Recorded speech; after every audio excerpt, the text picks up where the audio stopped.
afternoon, everyone. Live from Silicon Valley, California. This is Success Sadhana. My name is JM, and I welcome you all to a program today where we'll discuss the topic, It All Comes Out in Wash. Those who have integrity come out on top. With our speaker today, Vaish, a veteran Bhakti yogi, author, and former monk. We're close to 22 members on Zoom and 20 members on Facebook. Shweka helping me out in managing social media today. Good afternoon, Vaish. Welcome to another episode of Success Sadhana. Thank you very much. I'm so happy to be back here. And also, no one gets away with anything. That's also a subtitle, that integrity wins out in the end, and that we don't get away with anything. Why is that? How are things working in this universe, in our lives, so that it all evens out eventually? Of course, we have this saying, it all comes out in the wash, and we're going to discuss what it means. I find it to be a comforting phrase. How do you feel about it? It all comes out in the wash. In other words, there are ways that we may feel that we did the right thing, but it wasn't noticed, or maybe somebody wronged us and nobody made up for it immediately. But is it eventually accounted for? And does it all come out in the wash? Well, according to the ancient wisdom literatures, yes.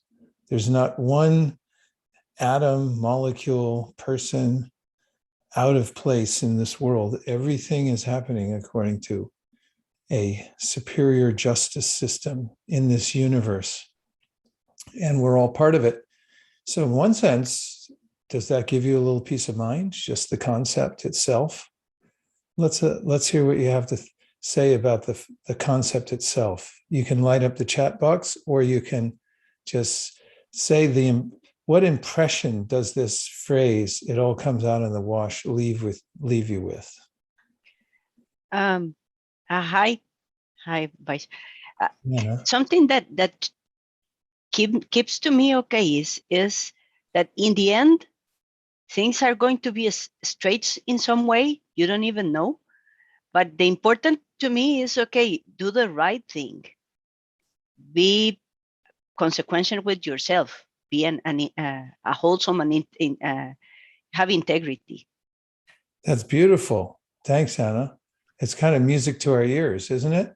When we hear Anna say something like that, because oftentimes it seems like it's become a relic of the past. Do the right thing, be accountable, and so forth.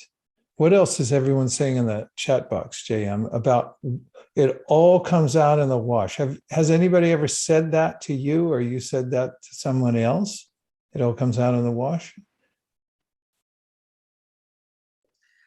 Linda gave a thumbs up, and Milan Thanks, says, Linda. That means a lot. Milan says a great relief. And Great relief. Why does it give you such relief, Milan? Well, the earlier speaker put it very nicely, that within my own capacity, I can only do what I can do. That's the only thing I control. But then the mind tends to think that, oh, I did this, or I had good intention, or I am not getting credit, and things like that happen. So should I also follow what others are doing? But then it's a great relief to know that, no, follow the right path, and it will all be accounted for. So that's a great relief. What a high-minded group we have on this call. You're all thinking along at least from our sample of our population. Everyone's thinking in a similar way. What else, JM? Nicole says there is always accountability. That's a pretty heavy statement. I mean, if you think about accountability, you could think about an accountant.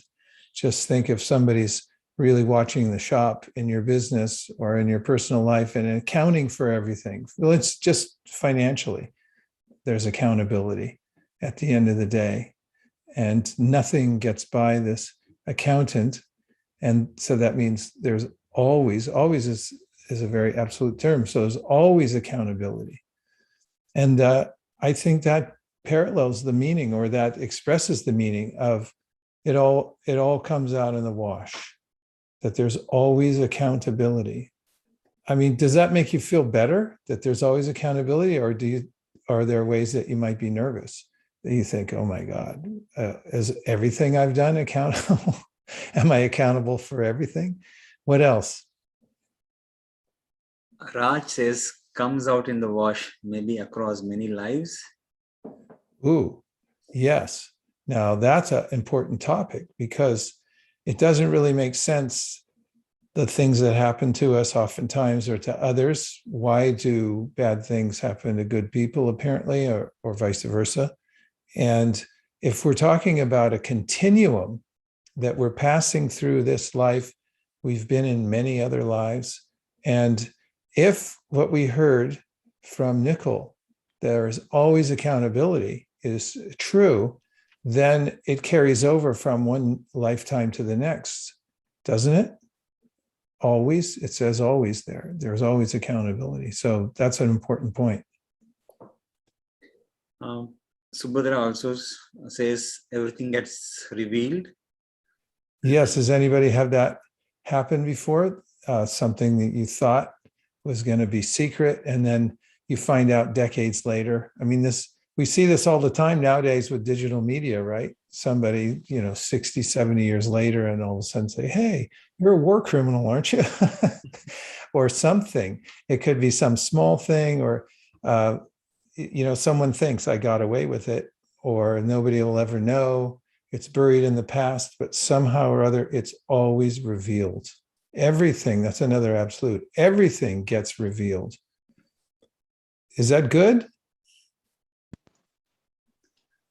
Do you mind if I ask a Denise, question? I insist upon it, please. Thank you. So one thing I look at myself as more spiritual. I've had a problem with religion. I was brought up in a very, very strict, judgmental religious home. And when I think of accountability, it's hard for me because I was always told, when you die, God has this big file cabinet and he's going to open it and show you every bad thing you've ever done. So to me, I always based God on fear, or my next life on fear.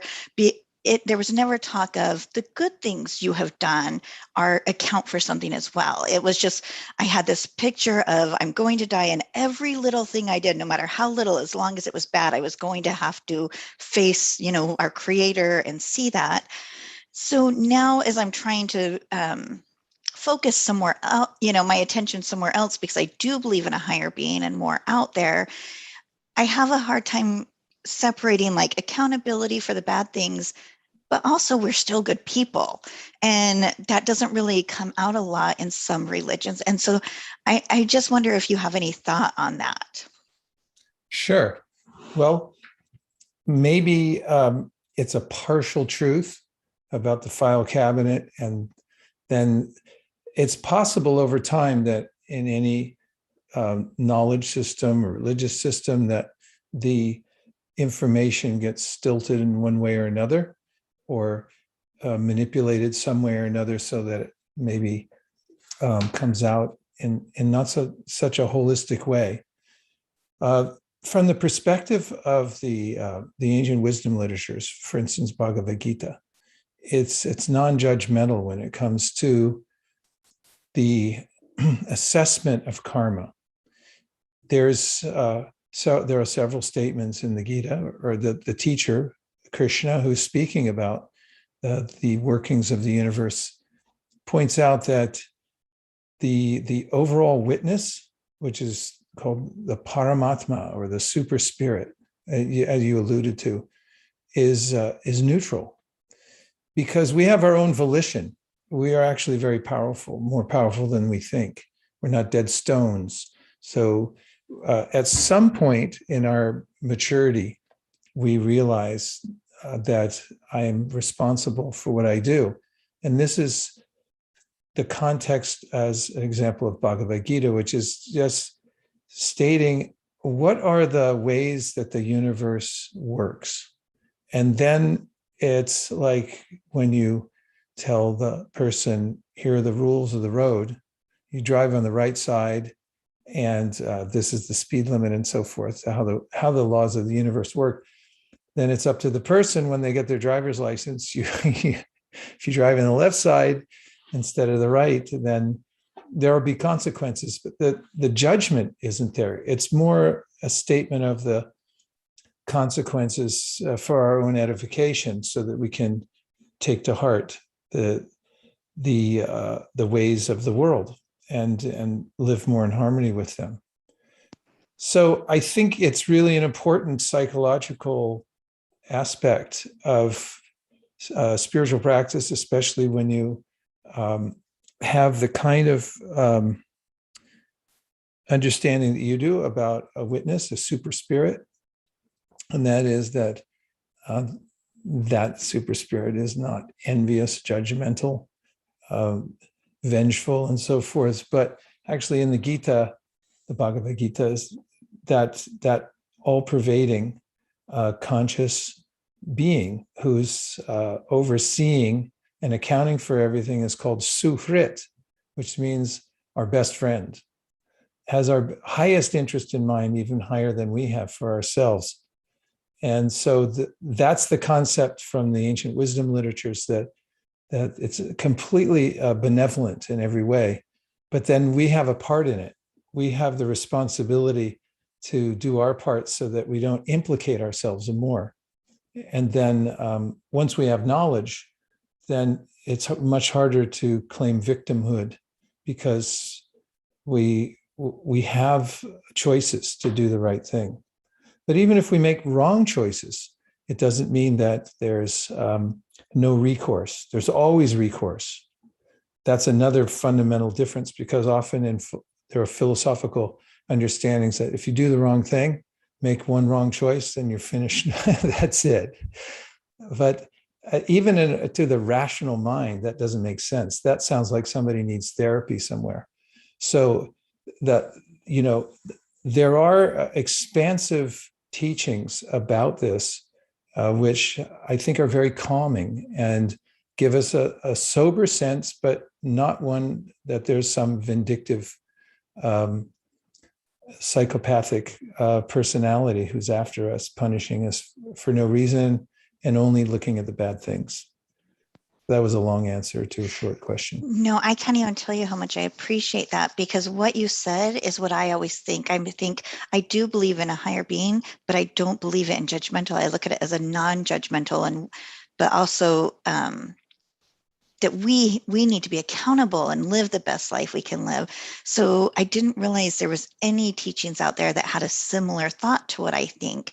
So I will definitely look into this teaching of, the non-judgment higher being. And what did you say the name was in this? Bhagavad Gita, and it's spoken by Krishna. And so, as an example, in the 9th chapter of the Bhagavad Gita, Krishna says, Samoham sarvabhuteshu. And he's speaking as that supreme spirit. And he says, I'm neutral towards everyone. But if someone turns their attention towards me, then there's a very beautiful relationship to be had. All the wisdom literatures talk about how I'm turning my attention elsewhere. That's what creates the darkness. And once I turn back towards the light, towards the center, towards the source of everything, then I derive all the light, all the knowledge, and so forth. Thank you so You're welcome. much. What a nice question. Thank you very much, Denise. This is Yan Yan. I have a story to share. Yes, Yan Yan, please. So, Denise had mentioned a right or wrong or a good thing, good deeds or bad thing. And I just wanted to share a story that sometimes is good or bad, like we put the judgment on it, that depending on your perspective or how long that you're looking at this, that good or bad are not black and white. They actually change. So here's a story. Years ago, we have a neighbor back in China. So there's a family, they had 2 daughters. The first one, the couple raised her with them. And the younger daughter, I guess, because of work or resources or for whatever reason, they made the choice for the best of the kid and the whole family they left the younger daughter with the grandma. And so grandma and grandparents raised her. And then she came back to be with her mom and dad when she's a teenager. And she only stayed with them for a couple of years until she's on her own, got a job, left, went to be with a grandma, and never came back. And then her older daughter had a daughter. And then for whatever reason, this mom decided to help her daughter to raise the grandkid. So the grandkid got bonded with the grandparents. So basically a repeat of her younger daughter's story. Her daughter lives somewhere else, and she raised the grandkid, and the grandkid refused to be reunited with her parents until she went to college and all that, and just had nothing to do with her parents, even though weekly visit, but that's just kind of like something I have to do. So that is kind of, she's trying to do the right thing, but in the end, it comes out a wash. She lost her own daughter. She's getting that the same benefit from the granddaughter, but in turn that her daughter missed out on the daughter's upbringing. Kind of like when I had my kids, my mom came over to help me, and then she went back and she saw this lady, and the lady goes, "Where's the kid?" And my mom goes, "What do you mean, where's the kid? A kid is with my daughter, because that's her kid. That's not my kid." And she was like, "Oh my God, how can you leave the kid behind? You know, kind of like, isn't it your responsibility to raise the grandkid?" And my mom goes, "Nope, that's not how it works. It's her kid and she's supposed to raise it herself." So you can see she has a good intention, but in a different perspective, that good intention, good deed could actually become the suffering. Sure. And just as in a convoluted Shakespearean drama, we find twists and turns that one might not expect. And life is like that exponentially. And the reason for it is that we're involved in a very convoluted system here in the material world, where there's actions and reactions coming to us at various times. And that includes the states of our mind. And that brings me to a few slides that might give some more context to this. So the topic is, it all comes out in the wash. I like this idiom because if we remember it, we'll notice, and here are a couple of the meanings ascribed to this idiom, which is things will normalize over time. Over time means we may not have the perspective of how they will normalize because my time frame might be shorter. I don't have the patience to see it. But given geological time, given the time of the universe, things will normalize over time. Nobody gets away with anything. And the other is a lie or other secret will be uncovered eventually. So it's not that we can say anything or do anything that's not accounted for, because it all comes out in the wash. So what is justice? It's the quality of being fair and reasonable. It's the administration of the law or authority in maintaining fairness. So, is there justice in the universe? And the ancient wisdom literatures say, yes, there is. There's justice. There's an equal reaction to everything that we do, equal opposite reaction. In other words, whatever we do comes back to us. It's well known, the phrase, whenever I ask people, any place in the world practically, what karma means to you, they'll say, what goes around comes around, is a well-known phrase. But often we don't look under the hood, what's actually making it happen. So just a few words I'll say back in the Zoom room from the Bhagavad Gita. As I mentioned before to Denise, this book which talks about the various ways that the universe works. And there's a key verse when it comes to ascertaining what's going on with our lives as far as good and bad. And of course, as Yan Yan pointed out, what one person's food is another person's poison. We all have different perspectives on what is good and bad. But the verse goes like this. Purusha prakritisto hi bhukte prakriti jan gunan karanam guna sangosya sarasad yoni jadmasu. So sad, asat means good and bad. And then the word karanam comes in this verse. In Sanskrit, it means the cause of good and bad in our life. We may wonder about, right? Because I'm going along doing everything right, and then there's a flood and the house gets flooded. I just talked to my cousin recently, and she said the whole house got flooded there in Michigan, and now they have to renovate the whole thing. She wasn't expecting it, just came up. Or we may be born in a certain condition. Where did that come from? Sarasad yoni means that we're born in a particular place at a particular time with circumstances. All of this, the karanam or the cause, is my sangha or my association. And what am I associating with? I'm associating with the gunas, guna sangha, which means the gunas mean the qualities of this world. And there are three main qualities. Sattva, which means the modality of virtue, clarity, light, peacefulness. Then you have rajas. That's the next one down. And we're going down in the scale.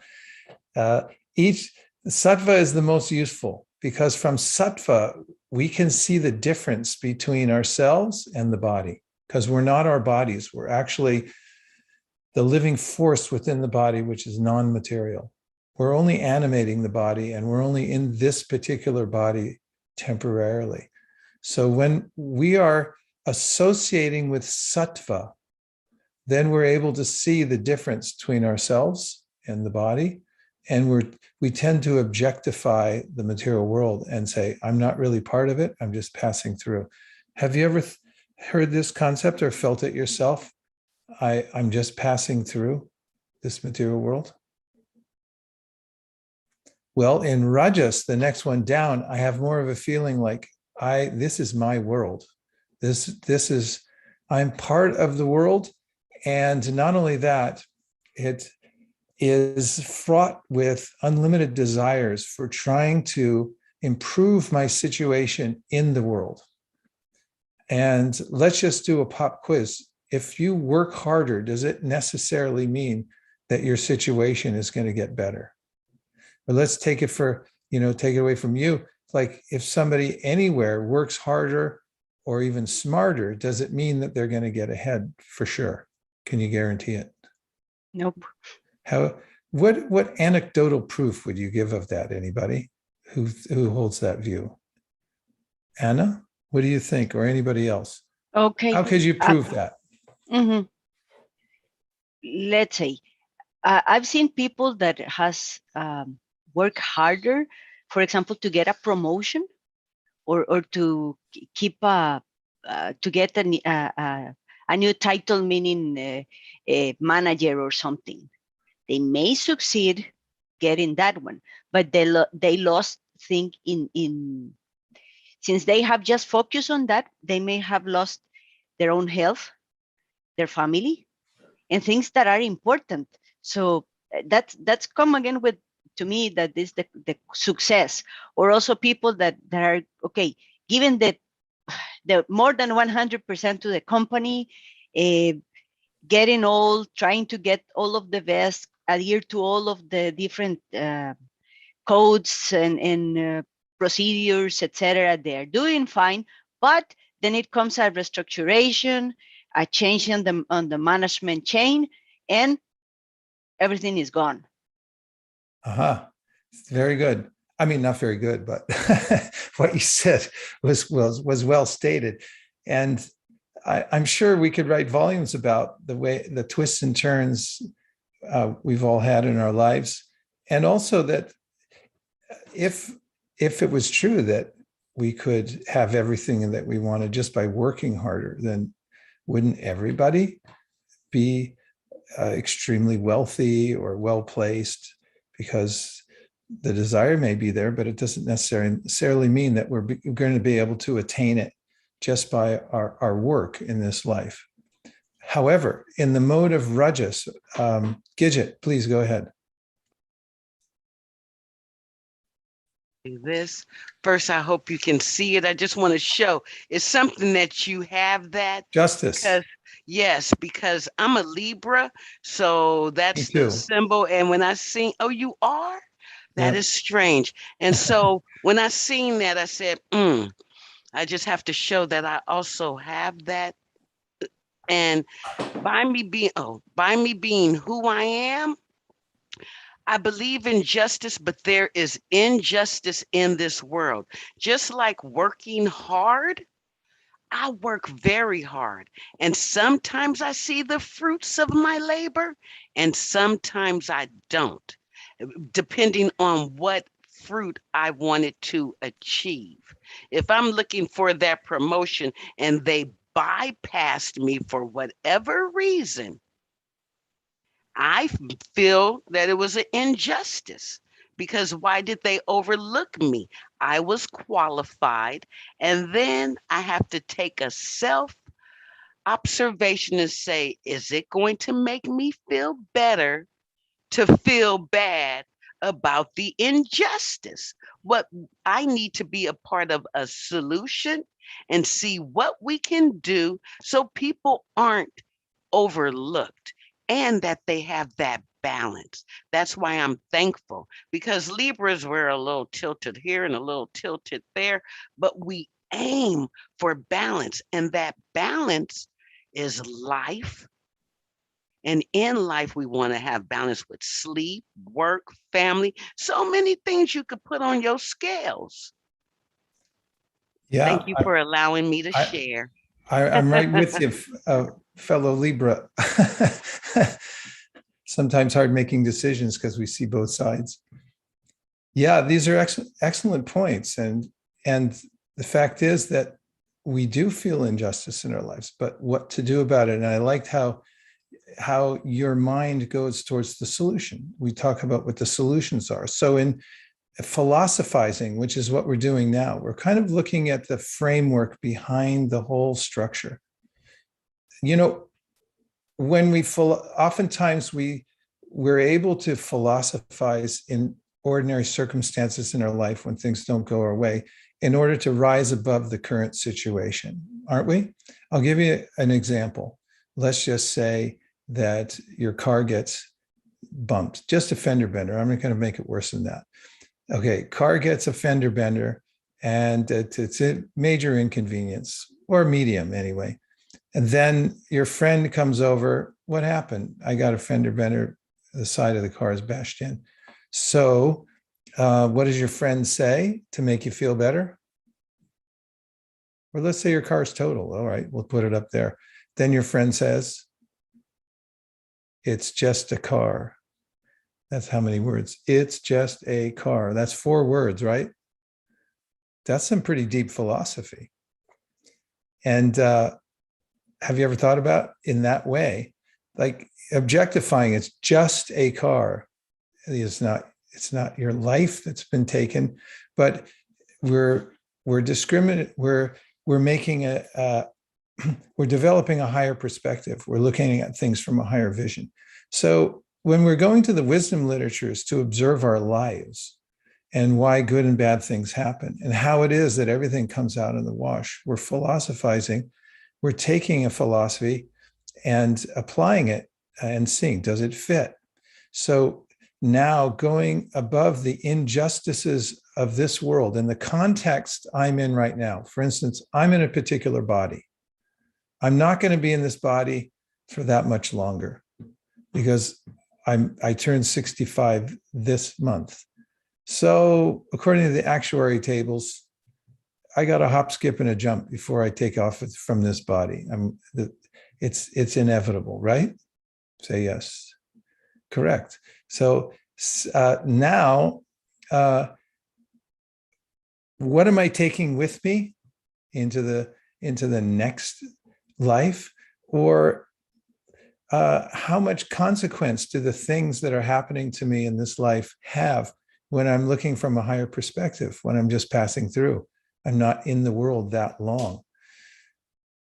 And so the philosophy of understanding that I'm not just in one circumstance, what I'm in right now is not my final destination. And this is not the all in all. The idea of, what is it called? This is my only life. What do they call it? You only live once. Only live. O-L, how's it go? O-L-L, O-L-O or something like that. It's yellow. Yellow? How does it? You only live once. Yellow. YOLO. YOLO. Yeah, that's right. YOLO. So that theory has been debunked, because even in this life, we have many different bodies that we're passing through.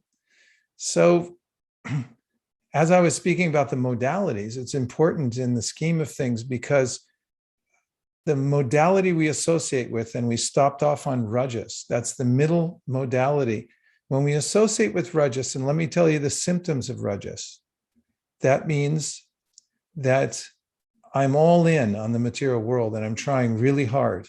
And no matter how hard I try, and no matter what I achieve, I want more.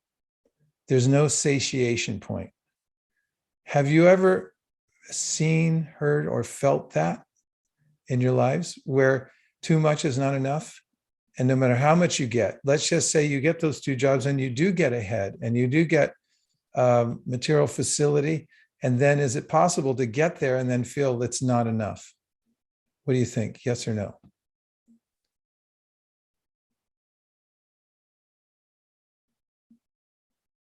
JM's the only one who gave a thumbs up. Everyone else is smiling, but I don't know what's behind those smiles. What are you thinking? Have you ever been there? Have you ever experienced or seen it elsewhere where somebody got something, everything they wanted, and they weren't happy? SN, thank you very much. Nirali, thank you. Okay. Nicole. So that's Rajas. And it's a powerful energy. And when we associate with it, that's what gets in us. That's how we feel. And then tamas, that's the lowest of the modalities. When we get in tamas, it's all out darkness. There's procrastination, laziness, ignorance. Have you ever seen or felt that mode of nature in your life? Slothfulness, or where you're in complete ignorance, or have you ever seen it anywhere in the world? That is the modality of tamas. So these 3 modalities are constantly churning here in this world, and they manifest in various ways, but most prominently in the kinds of people we associate with who have acquired these modes and have them prominently in their being, in their personalities. So Sadasad Yoni Janmasu, we attain different destinations according to our associations. And when we associate with these modes by being in the orbits of various types of people with these modes, then we acquire them ourselves. We start to pick up those modalities, and that's what's determining what happens to us in this life and the next. Let's try a couple more slides, because I have a few questions for you, which I hope will be thought-provoking. Is everybody ready? Cool. First of all, the concept of the super spirit. We brought it up. Denise brought it up, and carrying on that, oftentimes in our beginning meditation, at the beginning of class, we talk about being the witness. We're able to witness our own breath, then we're able to witness our own thoughts. We're able to objectify the body and see that I'm the witness. I am my life, and I have my life situation. But is anybody witnessing me? And the wisdom literatures say yes. There is an omniscience, there is an omnipotence that's I'm being a witness. So this phrase I took from one of my teacher's writings many, many years ago, and I find it to be very helpful, that everything is recorded and counted. So Denise brought it up, the big filing cabinet. And this is literally true, according to all the yogic literatures. Whatever we're doing, that's recorded and counted. That may be good or bad, but it is the overarching philosophical point that comes out in these literatures for our consideration. And in meditation, one of the objectives is to experience that it's not just that I'm a witness, that I am being witnessed also, if that's phraseology even works for you. I'm the subject, not I'm the object. Right. Yes. Can I ask a question? Yes, please. Like from the descriptions of the modalities, nobody wants to be ignorant, really. Like that depends on probably many circumstances in life, and even to break it or to change it, it needs not only you but people around you and several things, right? So how is it that you decide to be associated with that modality or with the others? Have you ever noticed, I mean, somebody who's in really bad shape, who is a good person? I mean, for instance, if somebody becomes addicted to something, let's say alcohol, it's a pernicious kind of substance, and somebody who doesn't know that they have an addictive personality, they start drinking, and then they get out of control, and then it's really difficult for them to get out of it, and they require some process and external help to get out of that. The modes are sticky, and it's just like a cell phone. You can just be looking at it a little bit, and the next thing you go down the rabbit hole, and you get a report at the end of the week and say, guess what? You looked at this thing for 18 hours last week, or whatever it might have been. We have a tendency, because we're small and we're also vulnerable, that we can be pulled in many different directions, just like in the ocean. If you go to the beach, and some beaches around here, even in California, they have their signs up that saying, beware, there's an undertow. Like, yeah, right, I don't see any undertow. Well, good luck once you get in there, because it can pull you away. So the modes, they're called gunas, they're ropes. They're very tight, and they're a strong influence on our lives. So that's one of the reasons we talk about it, is to become aware. It's one of the first steps in developing any discipline or overcoming any kind of addiction, is to become aware, like how much am I in this? And say, yeah, well, I'd like to be at a higher level. And then there has to be a process. You need two things: knowledge and practice. You have to have knowledge, and you have to keep taking the knowledge in, because it's so easy to become swayed by or become distracted from it and then fall back into the same patterns. And then practice means that you have to apply it. And then you can rise above in due course of time. Definitely can rise above. Everybody can. Otherwise, there's no point in having these conversations or any kind of instruction from wisdom literatures. If we couldn't better ourselves, if we weren't agents for change, then why talk about it? Just succumb, right? Okay. And the three are like in us at the same time, or is it like we go from one to the next and then to the other? Generally, it's that one of them is most prominent at any given time, but we always have some mixture until we rise above the modalities through spiritual practice altogether. And that's possible. But generally, while we're in this world, our bodies are really made of the modes of nature. So are our minds. And in fact, talking about the construction of the universe, if I may be so bold, coming from the wisdom literature, is a description of how one substance, of course, we're not material, so we're not part of that substance, but one substance, which is neutral, then becomes coagulated by the modalities, and then it turns into various shapes and forms. An example is milk. Milk is one substance, but you can turn it into yogurt, and from yogurt it can turn into ghee, It can also be transformed into a curd, like curds and whey. And there are many transformations that milk can go through, even though it's one substance. So there's one substance that makes up the material world, but it comes into myriad forms by the influence of these modalities. And so in our bodies and minds are actually made of these modalities, and they can be transformed. Like your mind, if you expose it to lower modalities, then that's what it takes in. For instance, if you sit and watch television, like, I don't know, do we still have television in the world? Watch, and there's all kinds of things you can watch that are inherently rajasic. They're very passionate, right? Okay. Yeah. So then our mind sort of takes on that quality, and our bodies do too. So we can amend that. Okay, thank you.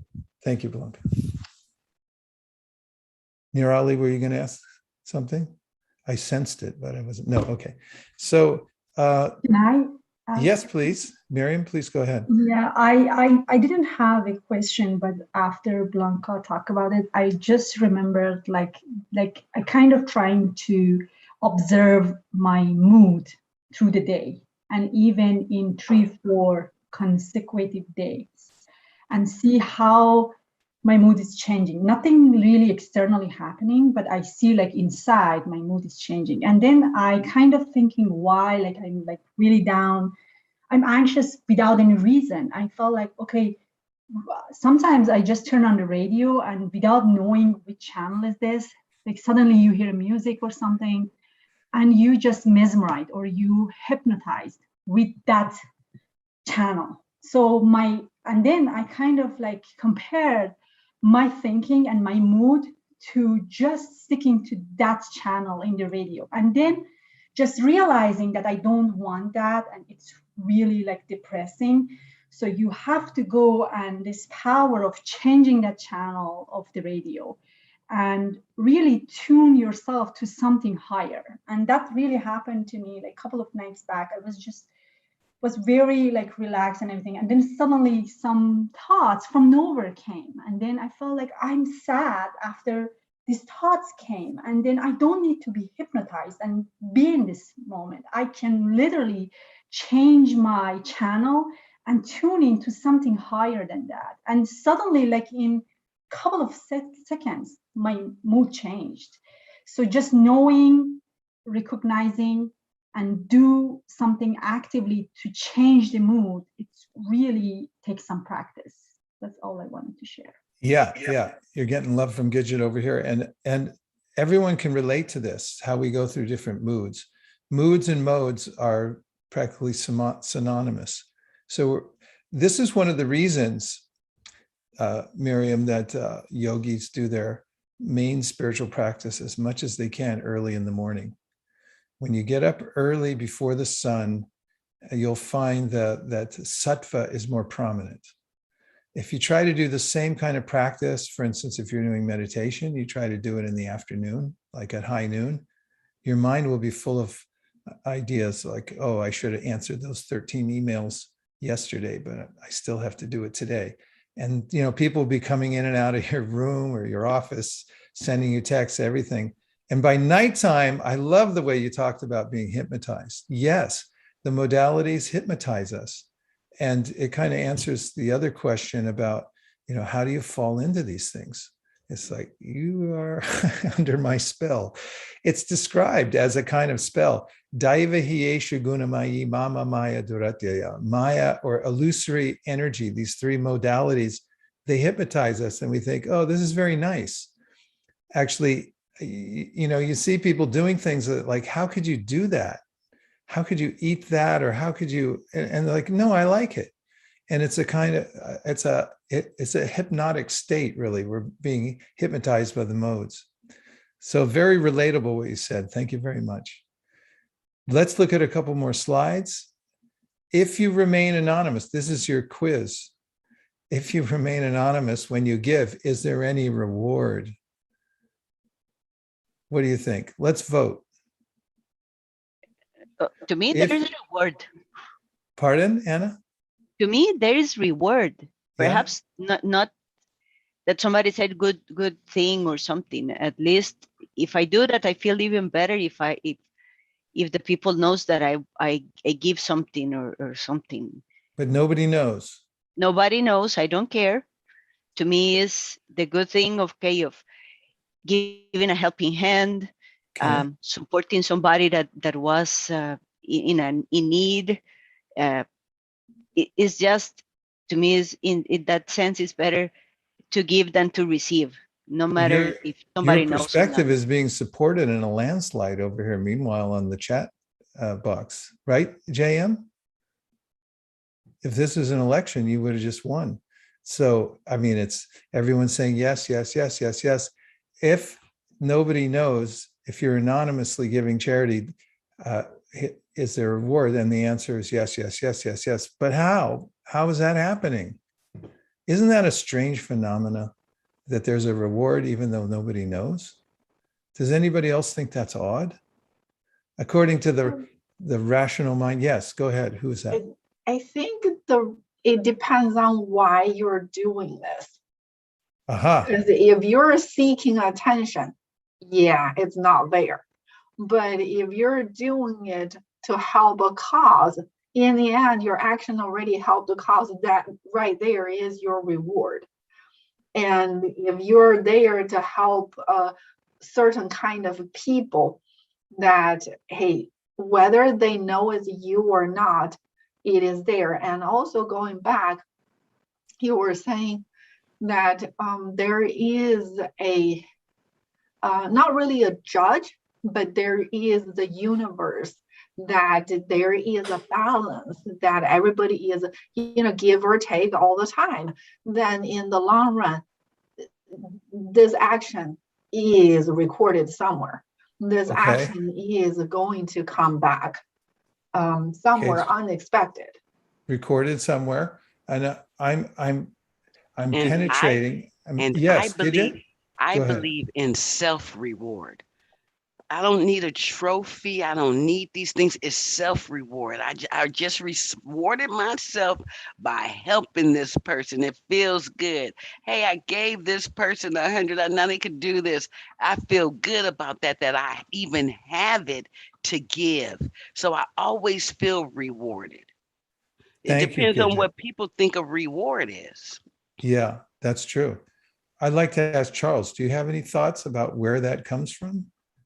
I mean, how is that happening? Why is it that how is it that there's something recorded even though nobody's watching? How is it that we feel better when we do something anonymously, even though nobody else saw it? Do you have any theories on that? Happy to share here, and thanks for giving me the opportunity. I'm thinking of two things. Like one, I have the, I really like looking into the chat, seeing comments as well. So I have one screen here. And two things that pop up. One is, I think there just via Zoom, it says, who can see your messages, recording on. So I think it's just very fitting with the theme, right? I think a lot of things, that get posted online, they're kind of there forever, irremovable. And I think just like we're talking here and in our real lives too, there's this recording, right? That's going to be there. So I think it's important to take this cautious element and be thoughtful as we move forward. And then to the question of who's doing the recording, there's something else I saw in here that caught my eye too about, I think your super spirit appreciates every little thing you do. And I remember hearing as a child that, even if no one else knew what you did, like you'll know what you did. And so, yeah, I think what we do, and I think even if we don't necessarily maybe understand the consequences consciously, there's some deeper influence that takes place within us, and we'll come back to we'll feel the consequences of what we do, good or bad. Wow, Charles, look at that, just sitting there with all that stuff. Well, I think we're on the cusp of spirituality here, because this has to be a metaphysical topic. It's not mechanical. We're feeling things. We're aware that doing good for others makes us feel better and so forth. That's not explainable through any physical law. And Karen. Yeah, hi. I had a story on this, which is that my mother grew up in foster care, and an anonymous individual had paid for a college scholarship for her. It's an anonymous individual. She never found out who it was in her town, who knew her situation, and gave her a college scholarship, and it changed her entire life, and it changed the lives of her kids, and it essentially got her out of poverty, and all of her kids went to college and have been successful. And so I mean, it's a situation where this person's anonymous generosity just had such extensive impact, and they probably are aware of some of it. But in one sense, I do wish that they weren't anonymous, so that I could thank them for everything that actually they've done for my family, because I'm pretty sure they aren't aware of all the impacts. That's very deep. A very, very deep story. Thank you very much. Karen or Karen? Karen. Karen, sorry. Karen, yeah. And, if you take it from a higher vision also, there's so many facilities that we have. I mean, you're born with a free pair of ears, a nose, a mouth, and so forth. We get all kinds of stuff, and I might take it for granted. And then there may be some amorphous or anonymous sense of gratitude, the way I say, to the universe. But unless there's a conscious source, unless there's some kind of intelligence that's benevolent, that's offering it to us, which, going back to personality, then what's the point of gratitude? It's ultimately we ascribe the quality of benevolence to someone who intended to do it, which means they're sentient. So this is what the wisdom literatures are trying to provoke us to think about, and that is, or rather invite, maybe provoke, to think about where is gratitude best placed? Where do we give that gratitude? And that's one of the points of what's called bhakti yoga. Bhakti yoga is the yoga of gratitude that I realize actually I'm being facilitated. Somebody's giving me a grant loan right now, seemingly anonymously, and I want to know who's doing that. And I'm offering my gratitude because I'm being maintained. And just as a reminder, three of the main points that I'm trying to bring out in this discussion. One is that you're a witness, you're not your body. And the second is someone is witnessing you. And the third is everything is recorded and counted.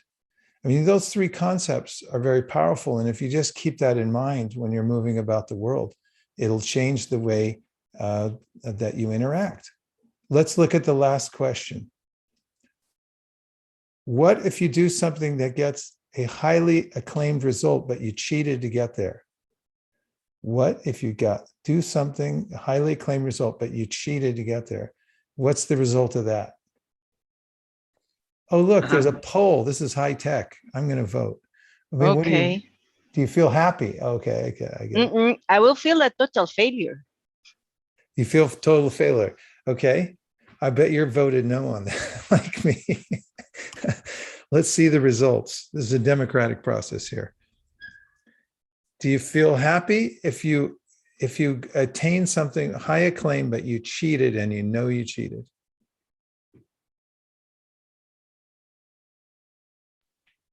We're on the edge of our seats waiting for the returns to come back in here on election night.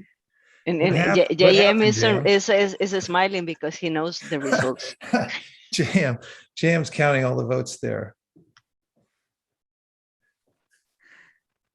Okay, what does it look like? Yeah, I'm sharing the results. Okay.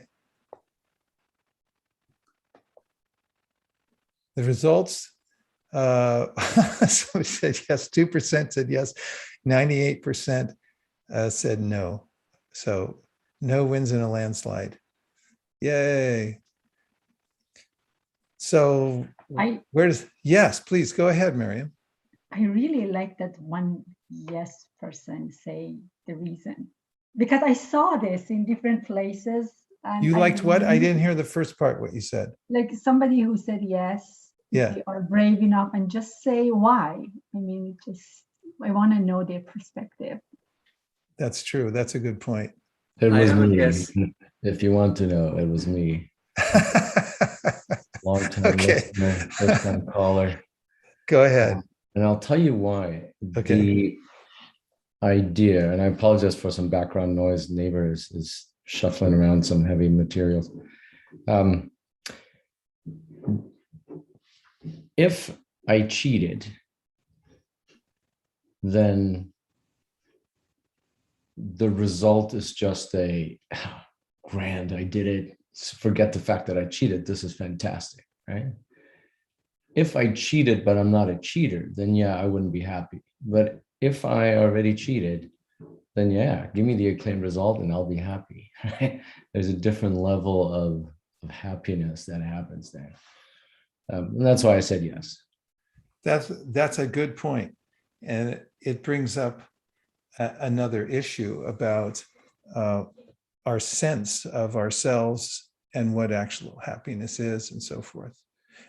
I always wondered, there's all these shows ever since I was a kid about Bonnie and Clyde and people who rob banks. I always thought, like, how could you ever enjoy the money? Even as a kid, I thought, once you rob the bank, what are you going to do? They have to hide out. And eventually, but if you think about the laws of karma, then even people who are so aware that there is a reaction to everything and that everything is just everything comes out in the wash, that they're very meticulous as far as making sure they don't cheat somebody, because they know they're just cheating themselves. We're actually unified. We're separate individuals, but we're all part of the same source and we're all accountable. But you make a good point. Somebody who's immoral might then relish that. And that's accounted for in the wisdom literatures. There's a certain kind of mentality or happiness that comes to those who are in the mode of darkness. And that's an example of tamogun. When you're in ignorance, you think that, okay, I cheated, whatever I did, it didn't matter, therefore I have some happiness. But they don't know the consequences either. So it's a kind of darkness. Good point. Okay. It's not what you do. This is a conclusion statement. It's not what you do, but how you do it that counts, because it all comes out in the wash. How do you feel about that statement? It's not what you do, but how you do it that counts, because it all comes out in the wash. Last chance to speak your metaphysical points in relationship to this. Nirali's going to go. Yay. Yeah. I feel guilty to it because I have sometimes I start with a good intention, but sometimes I have a mixed emotions. Like I want this and that kind of thing.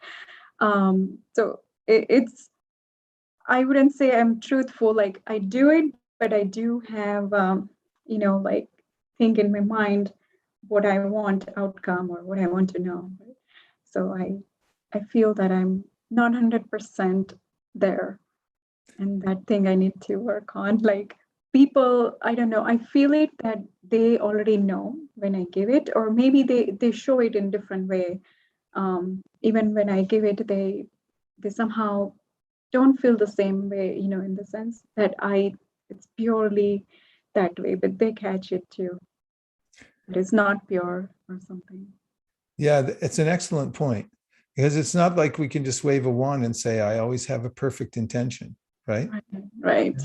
And so one of the great teachers of Bhakti Siddhanta Saraswati once said that when you have even a molecule of good intention, maybe it's mixed with other intentions as well, but at least that pure molecule is there.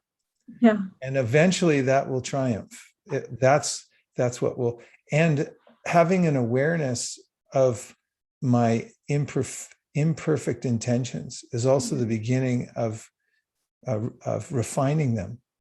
Right. And also just what we're talking about today, really as a conclusion, the more we become aware that everything happens from the inside out. We don't get away with anything, cheating, stealing, or even bad intentions ultimately come back to us. Somebody else will come back to us and interact with us with the wrong intention. And then how do we feel?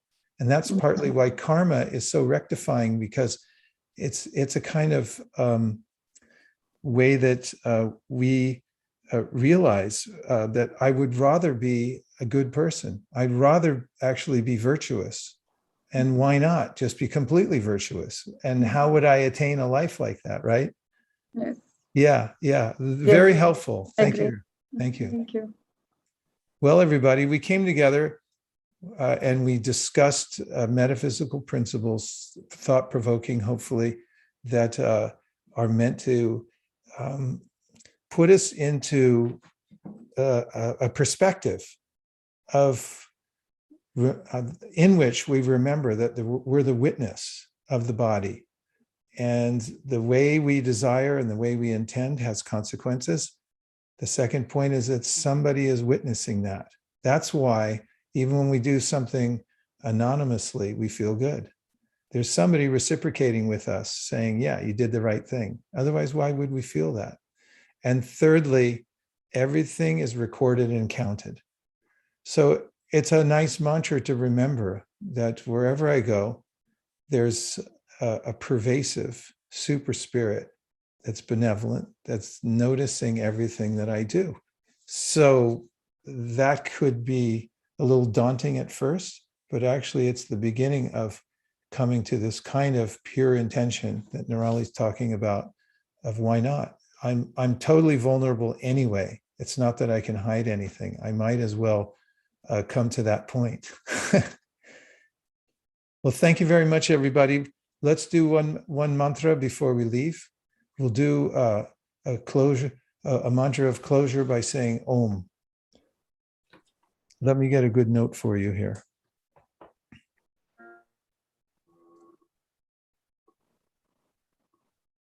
Giving you an A sharp.